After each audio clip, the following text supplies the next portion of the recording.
안녕하세요. 제 사연을 들어주시는 여러분께 인사부터 올립니다. 저는 스스로 나이를 먹을 만큼 먹었다고 생각하는 30대 여자입니다. 혹시 다들 믿는 도끼의 발등을 지켜보신 적 있으신가요? 제 나이 30대에 이런 일이 생길 거라고는 정말 꿈에도 상상하지 못했습니다. 중고등학생 때 일어난 일이라면 차라리 그래, 아직 어리니까 그럴 수 있지 하고 넘어갈 텐데 이 나이 먹고 이게 가능한 일인가 싶기도 하고요. 저는 미용고등학교를 졸업하고 미용실에서 샴푸를 하는 일부터 시작해서 지금은 강남의 번듯한 숍 원장 자리까지 꽤 찬 사람입니다. 물론 규모가 큰 숍은 아니지만 직원을 3 정도 두고 있고요. 나이 30살에 개인 숍을 차릴 때까지 정말 한 푼 두 푼 아껴가며 고생 끝에 열게 되었습니다. 솜씨가 꽤 좋은 편이어서 잘 나가는 미용사였음에도 숍 오픈하는데 돈이 정말 많이 들더라고요. 없는 살림에 대출까지 받아가면서 숍을 오픈하게 되었습니다. 그래도 젊을 때 빚을 내서 그런가 정말 하루가 어떻게 흘러가는지도 모를 만큼 일을 하고 출장을 다니고 방송 제의도 몇 번 받아서 일을 하니까 빚이 금방 줄어드는 게 눈에 보였습니다. 원래 미용이라는 게 부르는 게 값이긴 하거든요. 그런 저에게도 꽤 예전부터 단골인 남자 손님이 한 분 있었는데 어느 날 그 손님이 자기 친구를 데리고 온 거예요. 더벅머리에 체크 남방에 누가 봐도 공대생의 느낌이 물씬 풍기는 남성분이었어요. 묘하게 멋부린 것 같은데 촌스러운 느낌이 팍팍 나는 그런 남자 있잖아요. 저를 믿고 맡겨보겠다면서 단골 손님이 자기 친구를 제대로 사람처럼 꾸며달라고 신신당부를 했기에 평소보다 더 열심히 머리를 만져드렸습니다. 유행하는 스타일로 자른 뒤 다운 펌까지 해놓고도 뭔가 부족한 느낌이 들어서 눈썹 정리까지 서비스로 해드렸어요.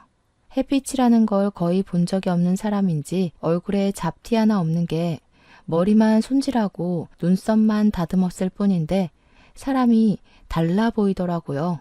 한 가지 흠이라고 생각되는 게 바로 언제적 잠자리 안경인지 말도 안 되는 뿔테를 쓰고 있더라고요. 그래서 넌지시 눈이 많이 나쁘신 거면 렌즈를 껴보시는 게 어떨까요? 하고 권유를 했습니다. 한번 도전해보겠다고 하시면서 계산을 하고 돌아가셨는데 한 달 뒤에 정말 멀끔한 훈남이 저를 찾아와서 머리를 하고 싶다고 하더라고요. 처음에는 못 알아보고 바로 해드리겠다고 했는데 자세히 보니까 단골 손님 소개로 왔던 그 친구분인 거예요. 뿔테 안경을 버리고 렌즈를 끼니까 정말 사람이 달라 보이더군요. 저를 향해 어떠냐고 물어보는데 새삼 너무 잘생겨 보이더라고요. 그래서 너무 멋있어지셨다고 진담을 섞어서 이야기를 했죠. 그랬더니 저한테 상당히 쑥스러워하면서 여기서 머리하고 난 이후에 여자들한테 번호를 줄줄이 따였대요. 자기 인생에 먼저 헌팅을 당해서 번호를 따인 적이 처음이었다면서 이야기를 하더라고요. 저한테 고맙다고 수줍게 이야기를 하는데 제가 웃으면서 좋은 사람 만난 거 맞냐고 여자친구 생겼냐고 물어봤죠. 저를 빤히 쳐다보더니 여자친구가 생긴 건 아니라면서 은근슬쩍 자기 어떤 거 같냐고 물어보더라고요. 그러면서 괜찮아 보이면 번호 좀 줄 수 있냐고 자기가 먼저 여자 번호 물어보는 건 처음이라고 했어요. 너무 저돌적으로 밀고 들어와서 저도 처음에는 당황했는데 생긴 것도 훈훈하고 외적인 이미지는 좋아 보여서 번호를 주었습니다. 자연스럽게 그날 이후부터 사적인 연락이 시작되었고 밖에서 커피도 마시면서 시간을 보내게 되었습니다. 그분은 저보다 2살이 많았는데 처음에 제가 예상했던 대로 대기업 IT 부서 연구실에 종사하고 있다고 하더라고요. 기술 개발 쪽이라고 했는데 제가 그 분야는 잘 몰라서 흘려들었거든요. 어쨌든 기계를 다루는 쪽이라고 했습니다. 어쩐지 체크 난방에서부터 공대생의 기운이 철철 흘렀다고 이야기를 하니까 막 웃더라고요. 원래 공대생들은 멋부릴 때 체크 난방을 즐겨 입는다면서 그게 그들만의 규칙이라고 하는데 솔직히 좀 충격 먹었습니다. 체크 난방 제가 중학생 때나 유행했던 옷인데 그들만의 리그라고는 하지만 그게 멋부릴 때 입는 옷이라니. 아무튼 몇 번 만나보니까 사람이 숙맥이긴 하지만 진중한 성격이었고 미래를 위해 차곡차곡 한 발씩 내딛는 그런 사람이더라고요. 저한테 멋없는 고백을 했고 저는 그 고백도 너무 잘 어울린다고 생각하고 연애를 시작하게 되었습니다. 저는 미용만 쭉 일관되게 외길 인생 걸어온 사람이라 유행에 상당히 민감한 타입이었거든요. 남자친구랑 연애를 시작하고 나서 이것저것 꾸며주고 다니기 시작했죠. 저는 아무래도 외적인 걸 상당히 신경 쓰는 타입인데 남자친구는 그런 부분에 완전히 무지한 초짜였어요. 옷도 유행하는 스타일로 싹 바꿔주고 매번 머리도 만져주고 제가 사람 하나 만들었다고 해도 모자라죠.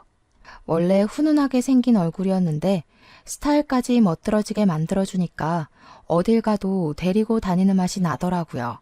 약간 어깨가 으쓱해질 정도랄까요? 저에게는 같은 미용고 출신의 절친한 친구가 하나 있었어요. 이 친구는 꿈을 품고 미용고에 진학했지만 미용 기술에는 영 소질이 없었던 친구였습니다. 메이크업도 잘 못했고 네일아트에도 소질이 별로 없었던 친구였습니다. 학교를 졸업하고 나서 미용실에서 저처럼 샴푸부터 차근차근 시작을 했는데 이리저리 치이고 소질이 없다는 것을 깨닫고는 갑자기 술집을 차렸어요. 어린 나이에 무슨 술 장사를 하나 저도 처음에는 걱정이 이만저만이 아니었죠. 술집도 그냥 대학가 앞에 있는 호프집 같은 것이 아니라 영화 같은 데에나 나올 법한 그런 바 있잖아요. 돈 많은 사장님들 상대로 하는 그런 술집이요. 친구가 얼굴 하나는 예쁘게 생겼었거든요. 아무튼 그런 바를 하나 운영하고 있는 친구였는데 저랑 은근히 성격 자체는 잘 맞아서 깊게 친한 건 아니지만 좋은 사이를 유지하고 있었습니다. 왜 깊게 친하지 못했냐면 술집을 운영해서가 아니라 그런 애들 있잖아요. 약간 여우같이 구는 약삭 빠른 애들요. 자기한테 남자친구가 생기면 저한테는 연락 한 통 없다가 헤어지면 만나자 술 먹자 연락해대는 그런 친구였거든요. 그래서 저도 적당히 거리를 두고 친하게 지냈는데 이 친구의 성격을 받아줄 사람이 몇이나 있었겠습니까? 아마 그 친구에게는 제가 유일한 친구나 다름없었을 겁니다. 한동안 연락이 없던 친구에게서 남자친구랑 헤어졌다고 저에게 연락을 했더라고요. 그때 저도 남자친구랑 데이트를 하고 있을 때여서 남자친구랑 있다고 하니까 자기 술집에 놀러 오라고 하더라고요. 근데 그 술집이 분위기가 커플이 갈 만한 곳은 아니라서 어떻게 거절을 하나 하고 있는데 술을 공짜로 주겠다고 하지 않겠어요? 비싼 술만 취급하는 곳에서 공짜로 술을 준다고 하니까 저랑 남자친구는 거절하지 않고 갔죠. 제 남자친구를 보자마자 웬일로 이렇게 멋있는 남자를 만나냐고 옆구리를 쿡 찌르더라고요. 그동안 제가 남자 보는 눈이 별로 없어서 항상 쭉정이 같은 놈들만 만나왔었거든요. 친구가 이런 남자만 골라 만나기도 힘들겠다고 몇 번이나 저한테 잔소리를 했었고요. 저의 잘생긴 남자친구가 의외인 건지 궁금한 게 많더라고요. 어디서 만나게 된 거냐, 직업은 뭐냐, 연봉은 높냐 하면서 마치 부모님이나 물어볼 법한 질문들을 하는 겁니다. 제가 다 민망해서 그만하라고 이야기를 했는데 친구가 저한테 가만히 있으라고 하더라고요. 얘가 항상 오징어 같은 놈들만 만나서 제가 걱정이 돼서 그래요. 암만 그래도 고등학교 시절부터 친하게 지낸 친구인데 이런 질문은 할 수 있지 않아요? 야, 내가 언제 오징어 같은 놈들만 만났다고 그래. 내가 어련히 알아서 잘 만났으려고. 너 말 진짜 이상하게 한다. 제가 정색하고 이야기를 하니까 그제야 친구가 농담이지 농담 하더니 술 잘 먹고 데이트 잘 하다가 가라고 하더라고요. 어디 가게? 하니까 안쪽 테이블에 옆에서 클럽 운영하는 사장님이 놀러 오기로 했다고 그 자리에 가봐야 한다고 했어요. 나이를 먹어도 정말 한결같이 사는구나 싶어서 알겠다고 했죠. 저에게 그런 친구가 있다는 걸 남자친구가 어떻게 생각할지 몰라서 조금 부끄럽기도 했어요. 솔직히 그렇잖아요. 여자친구의 친한 친구가 술집을 운영하고 남자라면 사족을 못 쓰는 것처럼 행동한다고 하면 좀 수치스럽지 않겠어요? 그런데 제 남자친구가 순둥이인 건지 아니면 별 생각이 없는 건지 술집을 한번 쓱 둘러보더니 그러더라고요. 이런데 처음 와본다고 자기 친구들 중에는 별 사람이 다 있구나 하는데 그게 정말 신기해서 하는 말 같았습니다. 술집 하는 친구 있다고 편견을 가지면 어떻게 하나 싶었는데 신기하다는 식으로만 이야기하니까 한시름 마음이 놓이더라고요. 그만큼 제가 남자친구를 사랑하니까 잘 보이고 싶은 마음에서 우러나는 마음이었어요. 그날 이후로도 종종 친구네 술집에 가서 술을 얻어먹기도 하고 하면서 연애를 쭉 이어갔습니다. 1년을 훌쩍 넘긴 어느 시점에 친구가 갑자기 연락이 왔어요. 다짜고짜 자기 결혼을 할 거라고 하는데 저는 너무 놀라서 당장 만나자고 했죠.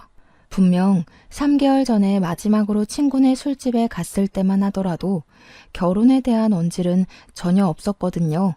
만나는 사람이 있었던 것도 몰랐으니까 갑작스러운 결혼 발표는 충격으로 다가오게 되었습니다. 누구랑 갑자기 결혼을 하냐고 물어보니까 마치 비밀이라도 말하는 듯 저에게 속삭였습니다. 바에 손님으로 드나들던 잘 나가는 사업가를 턱 물었다면서 만난 지 3개월 정도 됐는데 하루빨리 결혼하기로 했다고 하는 겁니다. 제가 마지막으로 바에 방문했던 시점쯤 남자친구가 생겼고 그래서 한동안 저한테 술집에 놀러 오라는 연락이 없었던 것이었죠.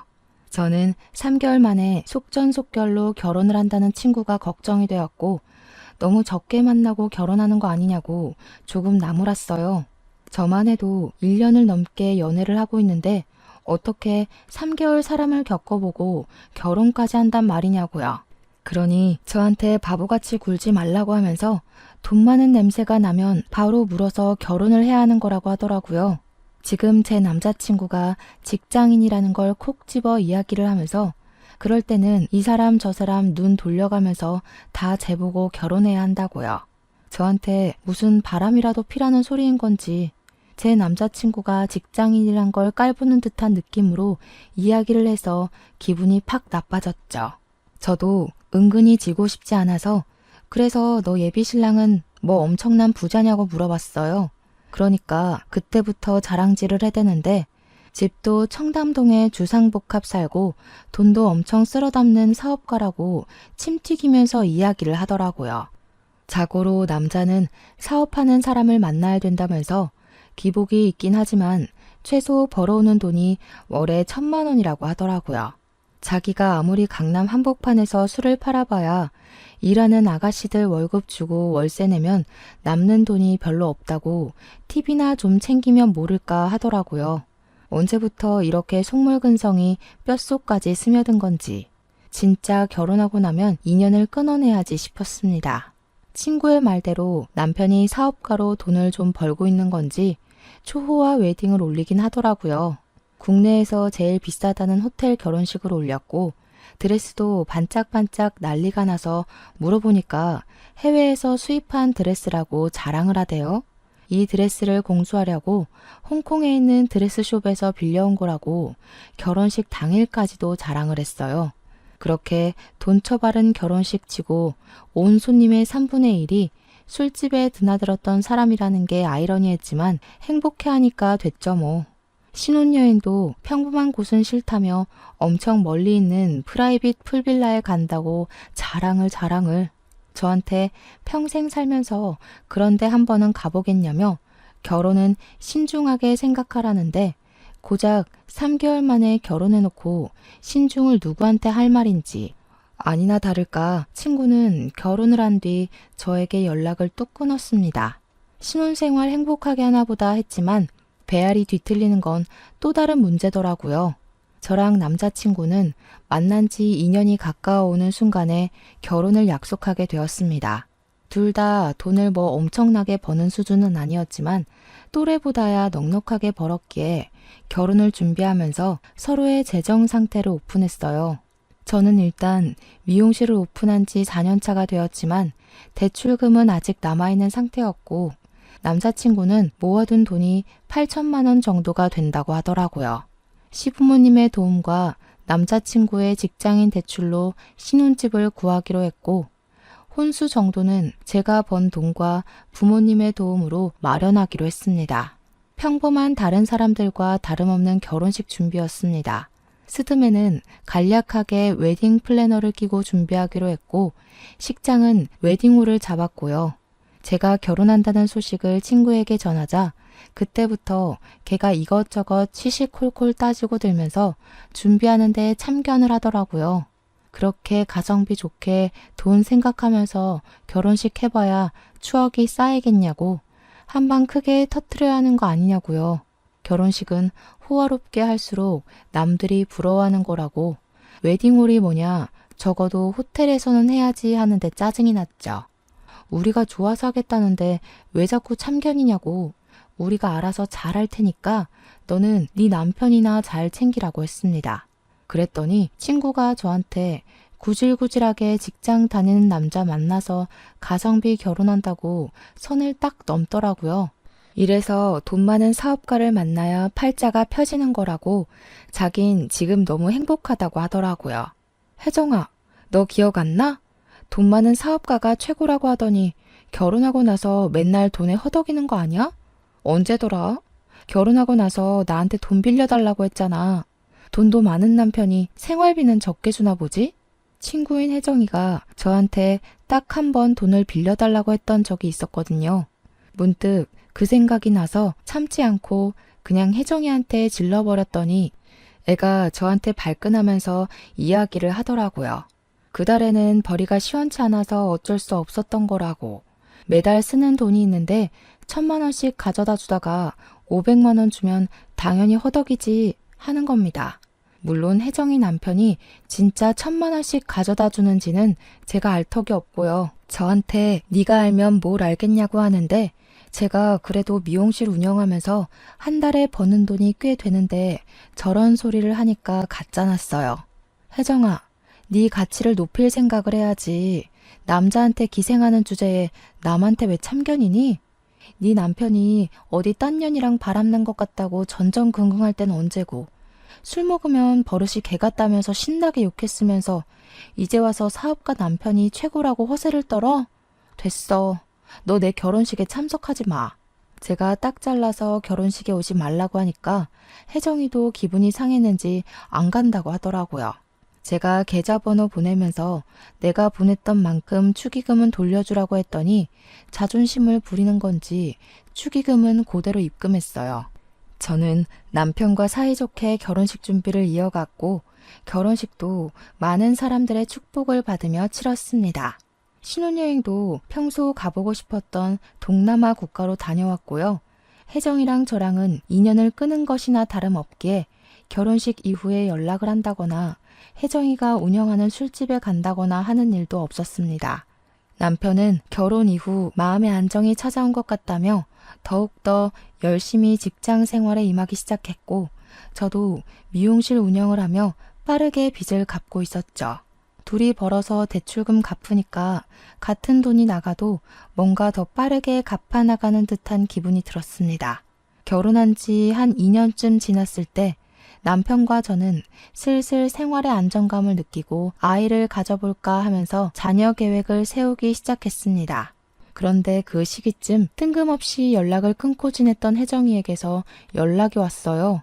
한번 만나줄 수 있겠냐고 연락이 왔지만 저는 대꾸해주지 않고 무시했습니다. 결혼한다고 할 때 축하를 해줘도 모자랄 판에 소금을 팍팍 뿌려대던 계집애가 이제 와서 왜 연락을 하나 싶었거든요. 근데 혜정이는 제가 무시하는데도 계속해서 저에게 연락을 해왔습니다.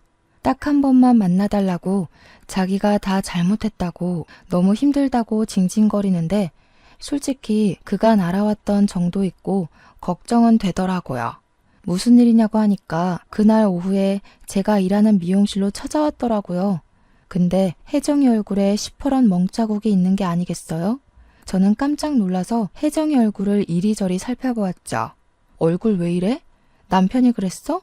하고 물어보니까 그때부터 눈물을 왈칵 터뜨리는데 무슨 일인지 몰라도 일단 토닥여 주었죠.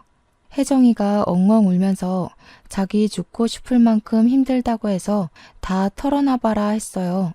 혜정이의 남편의 사업이 갑자기 휘청거리기 시작하면서 빚이 생겨버렸대요. 혜정이한테 가게 보증금이라도 당장 내놓지 않으면 망하게 생겼다고 난리를 쳐서 가게도 정리하고 남편 빚 갚는 데 썼다고 하더라고요. 가게를 정리하고 나니까 수입이 전혀 없어졌고 돈이 없어 굶게 생겼는데도 남편은 허구한 날 술만 처먹고 다니더래요. 출근도 하지 않고 집에서 잠만 퍼질러 자길래 돈 벌어오라고 하니까 사업도 다 정리하고 빚만 남았다면서 술이나 먹고 살란다 하더라는 겁니다. 혜정이가 속이 터질 듯 답답해서 그럼 우리는 어떻게 사냐고 뭐 먹고 사냐고 하니까 남편이 혜정이 보고 술집이라도 나가서 돈 벌어오라고 했대요.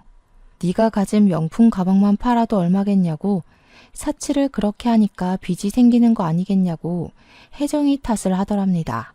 돈 팍팍 벌어다 줄 때 적금이라도 꾸준히 부었으면 이렇게까지 힘들지 않았을 거라고요. 친구한테 손찌검을 한 것도 모자라서 당장 나가서 돈 벌어오라고 내쫓았다는 거예요. 혜정이 남편이 자기한테 손찌검을 한 것 자체가 너무 충격적이라 이혼을 하겠다고 이야기를 하니까 더 심하게 굴었다고 합니다. 혜정이 부모님이 일찍 돌아가셔서 혜정이를 돌봐줄 가족도 없었거든요. 혜정이 남편이 혜정이 보고 부모도 없이 술집에서 일하던 거 거둬줬더니 기어오른다고 막말을 하면서 자존심을 짓밟았대요. 결국에는 진단서 끊고 이혼 소송을 걸었는데 남자 쪽에서 위자료 내놓으면 이혼해주겠다고 적반하장으로 나온다고. 그렇게 몇 날 며칠을 소갈이 하다가 문득 제가 너무 보고 싶어서 연락했다고 하더라고요. 저는 혜정이한테 지금 어디서 지내고 있는 거냐고, 설마 그 집에서 남편이랑 같이 지내는 거냐고 물어봤죠. 혜정이가 고개를 절레절레 졌더니 갈 곳이 없어서 모텔방을 전전긍긍하면서 지내고 있었다고. 근데 돈이 다 떨어져서 이제 갈 곳이 없다는 겁니다. 그 말까지 들었는데 제가 어떻게 모른 척을 할 수 있겠어요? 남편에게 대충 이야기를 하고 집에 데려왔죠. 남편이 불편한 기색을 내비치긴 했지만 성품 자체가 모질지 못해서 그런 건지 며칠만 지내게 해주자고 하더군요. 저희가 쓰지 않는 작은 방이 있어서 나중에 아이 생기면 주려고 한 방이거든요. 그 방을 치워서 혜정이에게 쓰라고 했더니 고맙다면서 몇 번이고 고개 숙여서 인사를 하더라고요. 자존심 하나는 하늘을 찌르던 계집애가 저렇게 풀이 확 죽어서 나타나니 마음이 쓰이긴 하더라고요. 다음 날 날이 밝자마자 이혼 전문 변호사를 만나러 나간 애가 저녁에 술에 취해서 들어왔더라고요. 어디서 이렇게 술을 먹고 들어온 거냐고 하니까 혜정이가 딱 한 잔만 더 마셔주면 안 되냐고 하대요. 속이 상해도 엄청 상했나 보다 싶어서 한 잔만 같이 하자고 남편은 먼저 자러 들어가고 저는 혜정이랑 술을 마셔주었습니다. 전 남편이랑 이혼 소송 중인데 전 남편이 배임 및 횡령으로 구속 수감이 되었다는 거예요. 이혼 자체는 쉽게 될 것 같다면서 한숨을 푹푹 쉬며 이야기를 하다가 자기 신세가 처량하게 느껴진 건지 또 막 울더라고요. 그런 혜정이를 다독여주다가 저도 술이 많이 취한 건지 깜빡 거실에서 잠이 들고 말았어요. 근데 갑자기 남편이 뭐야 하면서 소리를 지르더라고요. 그 소리에 놀래서 잠에서 깼죠. 안방으로 가니까 남편이 어이가 없다는 듯이 침대 옆자리를 보고 있는데 혜정이가 떡하니 누워있는 게 아니겠어요? 이게 무슨 상황이지 싶어서 눈만 멀뚱멀뚱 뜨는데 남편이 혜정이를 막 흔들어 깨우면서 자는 척하지 말고 일어나라고 소리를 쳤어요. 그러니까 괜히 눈도 못 뜨는 척하면서 일어나더니 저를 보고 미안하다고 하더라고요. 내가 평소에 침대 생활을 오래 해서 여기가 우리 집인 줄 알고 착각해서 침대에 기어 들어왔나 봐. 작은 방에는 침대가 없었거든요. 술 취해서 헷갈렸다고 미안하다고 이야기를 하는데 찜찜했지만 어쩌겠어요. 혜정이도 저도 이미 만취한 상태였기 때문에 작은 방으로 가라고 쫓아내고는 남편 옆에 누웠죠. 자려고 하는데 남편이 계속 뒤척이면서 아이씨 하는 거예요. 평소에 욕을 입에 전혀 담지 않는 사람이라 무슨 일인가 싶어서 왜 그러냐고 물어보니까 남편이 짜증을 확 내면서 말했어요. 아니, 혜정 씨가 얌전히 누워서 잠만 자는 게 아니라 나를 자꾸 건드리잖아. 내가 그것 때문에 놀래서 소리 지른 거라니까. 아, 찝찝해 진짜. 그러면서 언제까지 혜정이를 우리 집에 데리고 있어야 하는 거냐고 기분 나쁘다고 하더라고요. 그 이야기를 듣는데 진짜 소름이 쫙 돋는 거예요. 술 먹는 내내 저한테 혜정이가 넌 좋겠다. 직장인은 월급 밀릴 걱정 없잖아. 나도 직장인 만나서 결혼할걸. 내가 왜 사업가랑 결혼했지? 직장인 만나서 결혼했으면 이럴 일도 없었을 텐데. 남의 돈 받으면서 사는 게 제일 편한 건데 했거든요. 그때까지만 해도 저는 웃으면서 직장인 그렇게 무시하면서 사업가가 최고라더니 하면서 약 올리기만 했었고요. 혜정이는 사업가가 최고인 줄 알았는데 제가 잘 사는 거 보니까 자기 생각이 잘못된 것 같다고 이야기했고요. 그런 말을 나눈 다음 제 침대에 누워서 남편을 더듬었다고 하니까 엄청나게 찝찝한 거죠. 다음날 혜정이가 저한테 눈 뜨자마자 다시 한번 사과를 하는데 그래도 불편한 건 어쩔 수 없더라고요. 남편도 출근하는데 혜정이랑은 눈도 마주치지 않으려고 하길래 저는 혜정이한테 솔직하게 이야기를 했어요. 다 필요 없고 오늘 같은 실수가 2번 생기지 말라는 보장도 없지 않겠냐고요. 통장으로 30만 원 보내놓을 테니까 모텔에 가든 찜질방에 가든 일단 나가달라고 했죠. 혜정이도 자기 실수를 인정하면서 알겠다고 하더라고요. 고분고분하게 말을 들으니까 저도 더 심한 소리 덧붙이지 않았어요. 그 길로 집을 나간 혜정이는 결국 술집을 운영할 때 알았던 다른 술집을 운영하는 사장님 밑에 들어가서 일을 시작하게 됐다고 했습니다. 그 사장님의 도움으로 원룸도 하나 얻을 수 있게 돼서 잠자리는 해결되었다고 했어요. 그래도 술 판 만큼 실적대로 돈을 받아서 생활한다고 하니 다행이라고 했습니다. 그렇게 또 몇 개월이라는 시간이 흐르게 되었습니다. 남편이랑 흐지부지 되었던 아이를 갖자는 이야기를 다시 한번 꺼냈어요. 우리도 더 이상 미루면 안 될 것 같다고 이야기를 꺼냈는데 남편이 뜨뜨미시근하게 반응을 하더라고요. 저는 남편의 반응이 이해가 되지 않아서 왜 그러냐고 양가에서도 아이를 기다리고 있는 것 같다. 싫으면 싫다고 말을 해달라고 했습니다. 아이 계획이라는 게 저 혼자만 세워서 될 문제는 아니었으니까요. 그러니 남편이 하는 말이 자기 머리에 원형 탈모가 생긴 걸 혹시 알고 있냐고 묻더라고요. 원형 탈모가 생긴 건 꿈에도 몰랐기에 왜 생겼냐고 언제부터 있었냐고 물어보니까 직장에서 받는 스트레스가 너무 심해서 생겼다고 하더라고요. 원래 같이 일하던 부장님이 퇴사를 하시고 새로운 사람이 들어왔는데 실적에 대한 압박이며 업무량이 몇 배나 늘었다고 너무 힘들다고 하더군요. 그러더니 저에게 넌지시 회사를 그만두고 싶다고 이야기를 하는 겁니다. 우리가 30대 초반만 됐어도 새로운 일을 찾아보자 하겠는데 나이 38살에 일을 그만두면 어떻게 하나 막막한 거죠.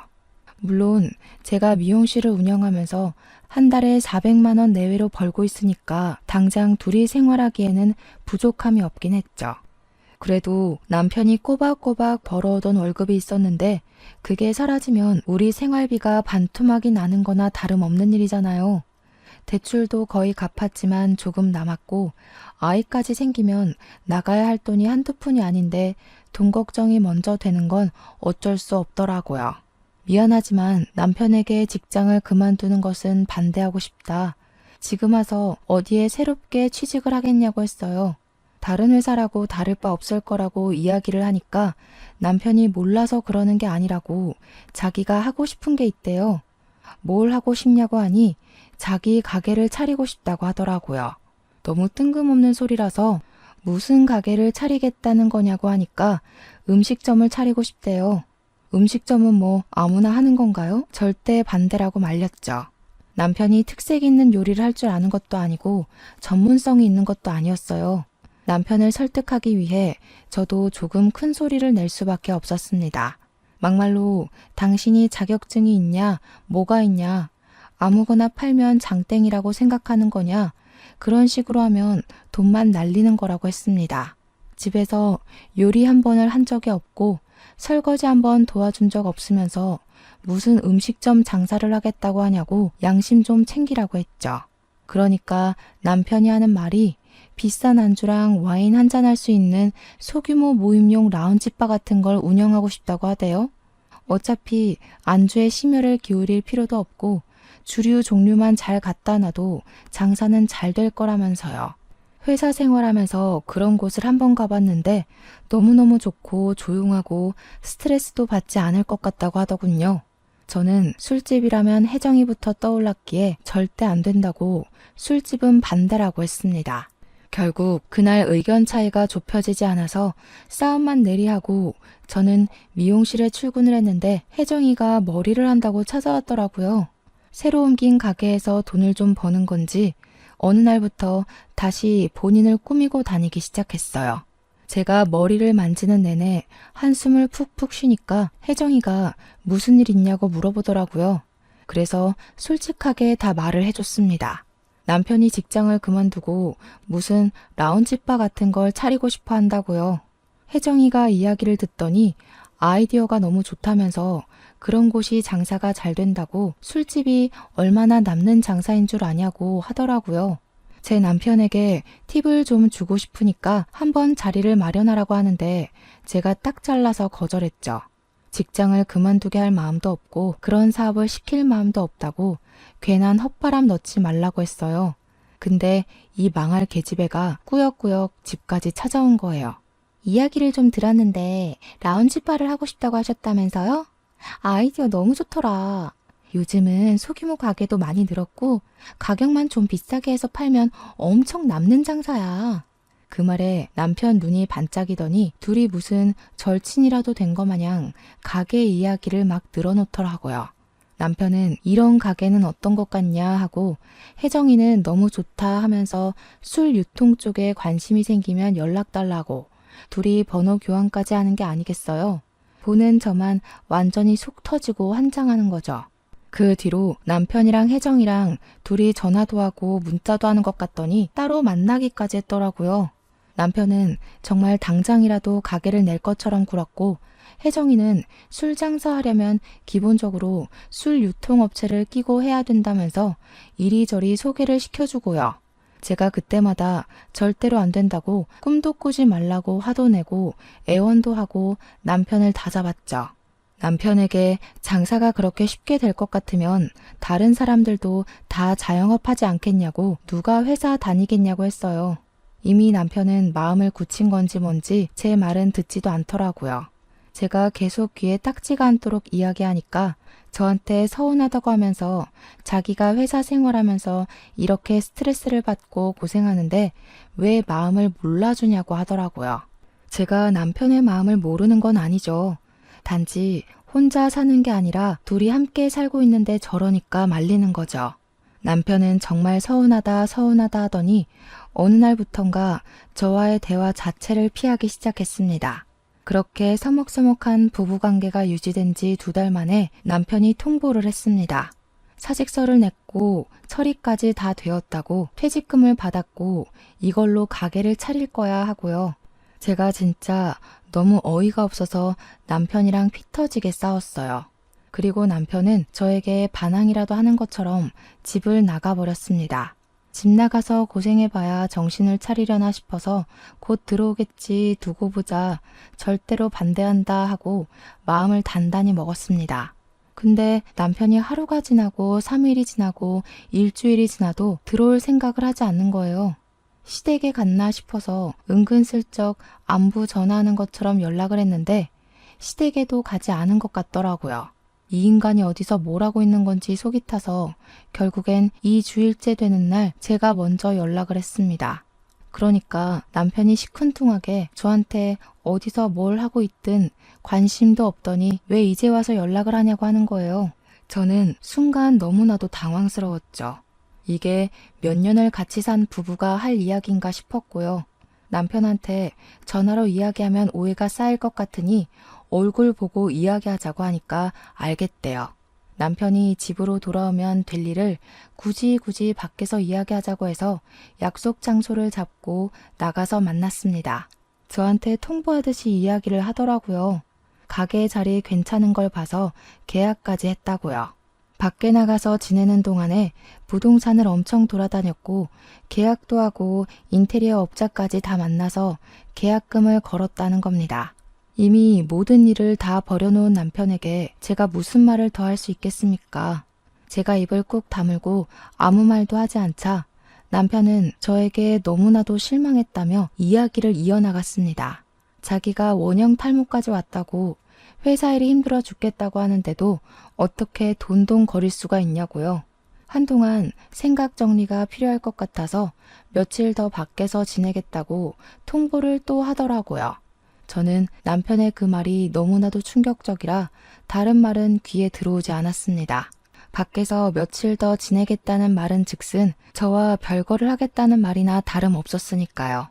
속으로 저도 자책을 많이 했죠. 돈돈거릴 게 아니라 남편의 마음을 좀 더 헤아렸어야 하는 건가 싶어서요. 그렇게 남편이 집을 나간 지 한 달하고도 2주일이 더 지났을 때 저는 아주 충격적인 일을 겪게 되었습니다. 남편이 없는 집이 너무나도 공허하고 쓸쓸해서 오랜만에 혜정이나 볼 겸 술을 잔뜩 사들고 혜정이가 사는 원룸에 찾아갔어요. 벨을 누르니 문이 열렸는데 거기서 우리 남편이 떡하니 나오는 게 아니겠습니까? 배달 음식이라도 시킨 거였는지 지갑을 열면서 나오던 남편이 저를 보고 놀래더라고요. 남편은 러닝 셔츠 차림에 트렁크 팬티만 입은 채로 굳어 있었어요. 저는 남편의 행색을 보고 이게 지금 무슨 일인가 싶어서 둘이 뭐 하는 거냐고 물어봤죠. 제가 문을 열고 들어가니 혜정이도 잔뜩 굳은 채로 저를 바라보고 있더라고요. 너무 어이가 없어서 집에 신발도 벗지 않고 들어가서 혜정이의 머리채를 잡아 낚았습니다. 그러니 남편이 저를 말리면서 그만두라고 소리를 치는 게 아니겠어요. 이게 무슨 상황인가 어질어질했죠.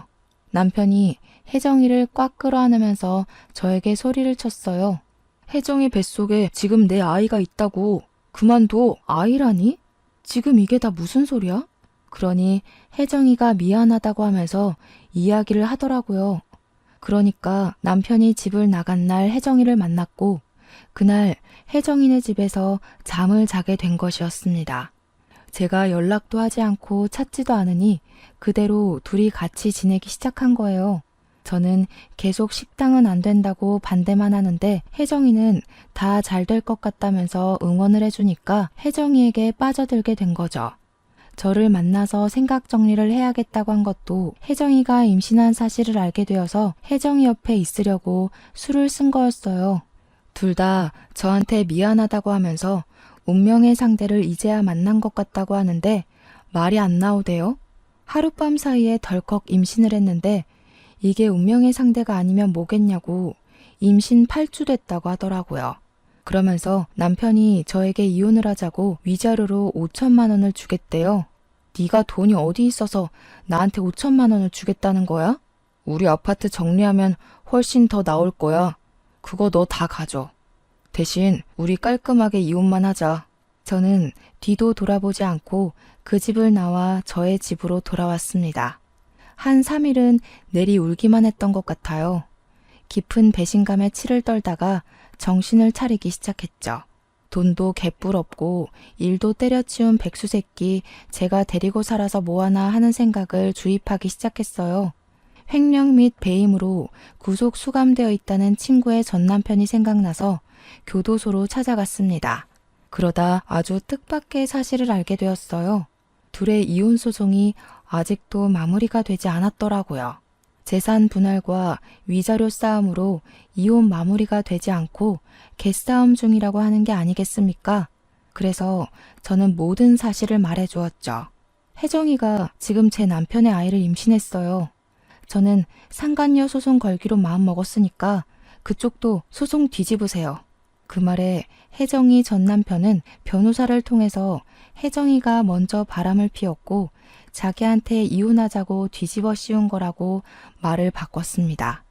뱃속에 있는 아이가 그 증거라고 하니 혜정이 측에서도 반박할 수 없게 되었죠.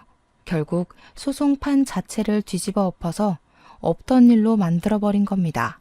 한마디로 남편과 혜정이는 호적으로 묶일 수 없는 사이가 된 거죠. 무려 남편의 아이를 임신했음에도 불구하고요. 저는 차근차근 주변 정리를 시작했습니다. 집은 처음 살 때보다 시세가 올라서 집을 팔아 대출금을 모조리 갚고 남은 돈은 남편의 바람대로 제가 다 가졌습니다. 미용실 근처에 투룸을 얻은 뒤 상간녀 소송을 걸어버렸죠.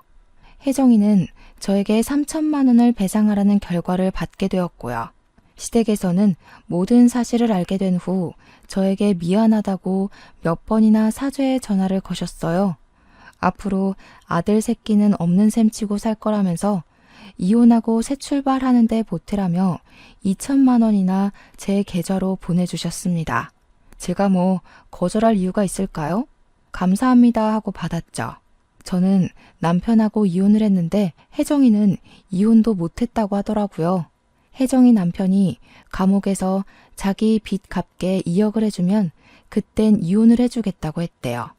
유책 배우자로 찍힌 혜정이는 점점 배는 불러오는데 이혼 소송도 못하고 이혼 자체에 희망이 없으니 난리가 났고요. 제 전남편 또한 자기 자식이 남의 호적에 올라가게 생겼으니 발만 동동 구르고 난리가 났죠. 결국 다시 대출받고 퇴직금 받은 거며 뭐며 수중에 있는 돈 다 합쳐서 2억을 해줬다고 하더군요. 시댁에서는 없는 자식 취급하기로 했다는 말을 지키신 건지 한 푼도 도와주지 않았대요. 그렇게 이혼을 서로 마무리 짓고 혼인신고만 겨우 해서 살고 있다고 하더군요. 전 남편은 직장 때려치우고 백수의 빈털터리지 가게 내려고 계약금은 죄다 걸었는데 2억 주느라 돈 써서 무산됐지. 친구는 임신까지 한 마당에 술집에서 일을 할 수 없으니까 둘 다 손가락만 쪽쪽 빨고 있다대요. 전 남편은 재취업하려는데 받아주는 곳은 중소기업뿐이고 월급은 250만 원이고요. 둘이 허구한 날 싸운다는 소문만 건너 들리더라고요.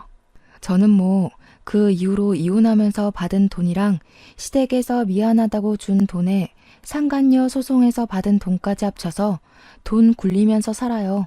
대출금은 다 갚았고 남은 돈으로 재테크해가면서 살살 불리고 있습니다.